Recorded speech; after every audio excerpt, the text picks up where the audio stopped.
Olá pessoal, vamos hoje retomar o tema racismo e a razão é simples.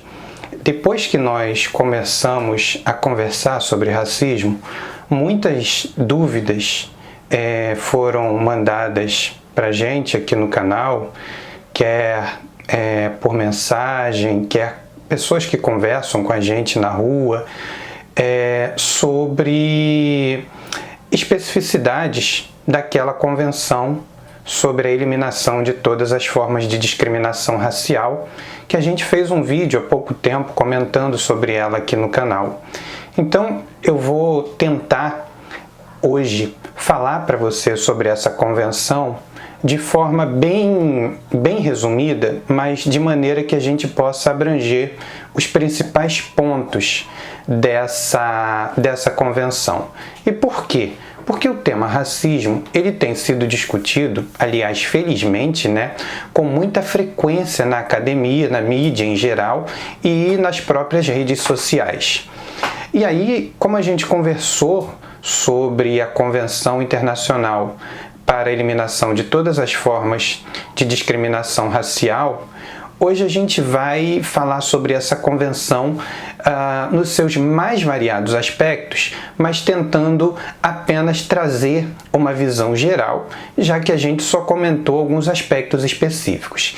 Então, vamos pensar o seguinte. Primeiro, o Brasil está obrigado a cumprir essa convenção, ou seja, o Brasil está obrigado a cumprir a Convenção Internacional sobre a eliminação de todas as formas de discriminação racial. Sim, o Brasil está obrigado, porque o Brasil ratificou, ou seja, o Brasil se comprometeu perante o direito internacional a cumprir aquela convenção e o fez através do decreto 65.810 de 8 de dezembro de 1969. Como é que a convenção trata as teorias de superioridade racial? Bom, para isso a gente pode ler o preâmbulo dessa convenção e você vai ver que lá está escrito o seguinte: qualquer doutrina de superioridade baseada em diferenças raciais é cientificamente falsa, moralmente condenável, socialmente injusta e perigosa, em que não existe justificação para discriminação racial, em teoria ou na prática, em lugar algum. E essa convenção considera ainda que a existência de barreiras raciais repugna os ideais de qualquer sociedade humana. Ou seja, a convenção rejeita de forma expressa a superioridade ou a ideia de uma pretensa superioridade e hierarquia entre grupos étnicos, entre grupos nacionais e assim sucessivamente. O que é discriminação racial?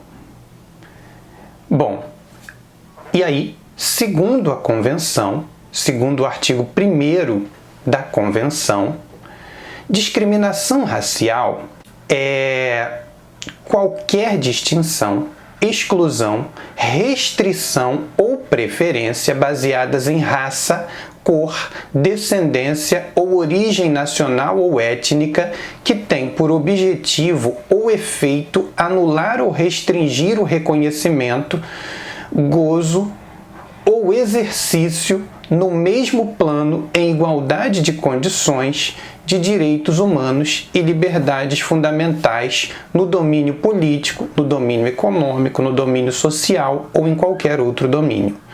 O que significa, portanto, que a gente pode fazer referência à discriminação tanto direta, não gosto de judeu, por exemplo. Quando alguém diz isso, é racismo. Não gosto de negro, é racismo. E assim sucessivamente. Ou seja, essa é a discriminação direta. Agora, você pode ter ainda a discriminação indireta. Era algo que se fazia muito aqui no Brasil, em que as empresas procuravam secretárias, por exemplo. E o ter boa aparência, dizia lá, precisa-se de secretária com conhecimentos em... E aí botava os conhecimentos e colocava lá o ter boa aparência, que a gente sabia claramente que era não ser negro. E esses anúncios de jornal eram muito comuns, sobretudo nos anos 1980, nos anos 1990, e hoje já não se faz mais isso. Hoje, quando a empresa não quer contratar pessoas negras, por exemplo, não se diz nada, apenas se chama para uma entrevista todo mundo, e aí é mais fácil dizer que a certa pessoa negra não se enquadra nos objetivos ou nos padrões de qualificação estipulados pela empresa, e é uma explicação técnica, digamos assim. Bom, e aí um outro tema é o tema das cotas. Segundo a convenção, as cotas podem ser consideradas privilégio? Não podem. O mesmo artigo 1º prevê que não serão consideradas discriminação racial as medidas especiais tomadas com o único objetivo de assegurar progresso adequado de certos grupos raciais ou étnicos ou de indivíduos que necessitem da proteção que possa ser necessária para proporcionar a tais grupos ou indivíduos iguais o exercício de direitos humanos e liberdades fundamentais, contanto que tais medidas não conduzam, em consequência, à manutenção de direitos separados para diferentes grupos raciais. E, claro, essas medidas não podem prosseguir após terem sido alcançados os seus objetivos. Portanto, qual é a ideia? É que a política de cotas ela faça com que você tenha uma maior paridade entre pretos, pardos e indígenas e brancos nas universidades, por exemplo. No momento em que esta paridade se verificar, ou seja, no momento em que você tiver uma igualdade de participação de pretos, pardos e indígenas nas universidades em relação aos brancos, portanto, essa política não tem por que continuar. São medidas especiais e temporárias, portanto, que visam desigualar no presente para igualar no futuro. Discurso de ódio racial é liberdade de expressão? Ou seja, muita gente diz assim, eu não quero falar sobre esse assunto porque esse assunto me enoja. Esse pessoal de cor fica criando tumulto porque preto, quando não faz na entrada, faz na sala. Essas coisas que você está acostumado a ouvir, sabe? Essas coisinhas, essas delicadezas. Pois é, isso não é liberdade de expressão, segundo a convenção, isso é discurso de ódio. E por quê? Quando a gente pega a convenção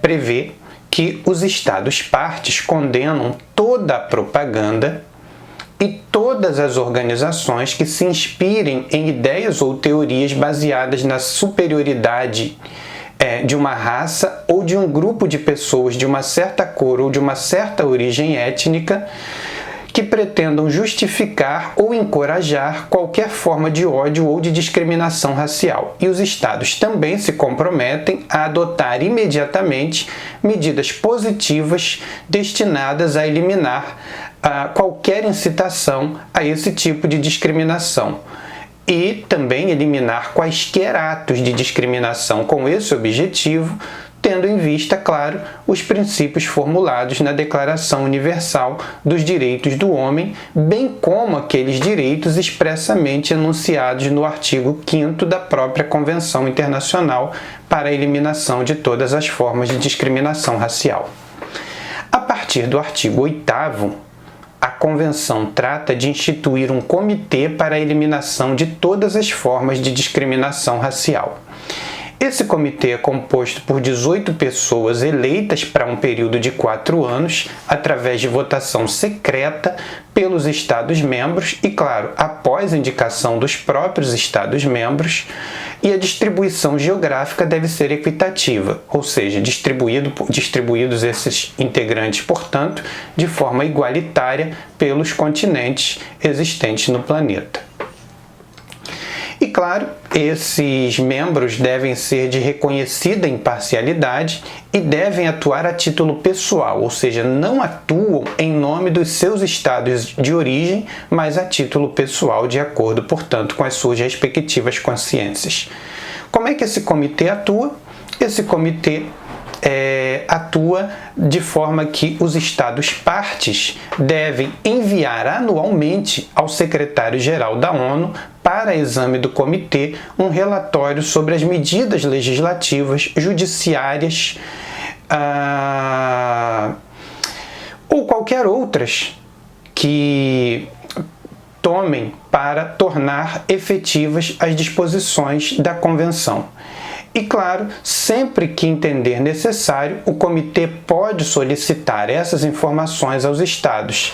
E, claro, evidentemente, o comitê também deve explicações à Assembleia Geral, por isso envia relatórios à Assembleia Geral da ONU sobre as suas respectivas atividades. Pode fazer sugestões e recomendações. Também existe a possibilidade de um Estado denunciar o outro ao comitê. Ou seja, se o Estado, por exemplo, entende que um outro Estado, se o Estado A entender que o Estado B, numa determinada questão, não está aplicando adequadamente as disposições da Convenção, ele pode então comunicar ao comitê e o comitê vai ouvir o Estado denunciado no prazo de 3 meses.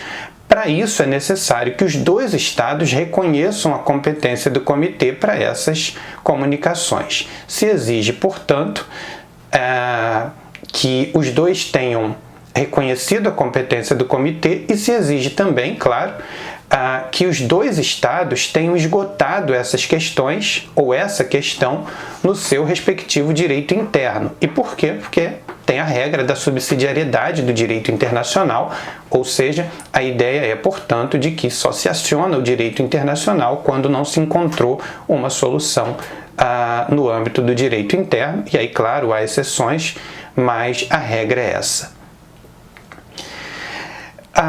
E por fim, você tem o sistema de petições individuais, ou seja, também nas situações em que não se conseguiu uma solução no direito interno, portanto, de modo subsidiário, depois de todas as tentativas feitas no direito interno sem sucesso, o indivíduo, a pessoa física, pode encaminhar petições, reclamações arrazoados ao comitê, denunciando, portanto, um determinado Estado e solicitando providências.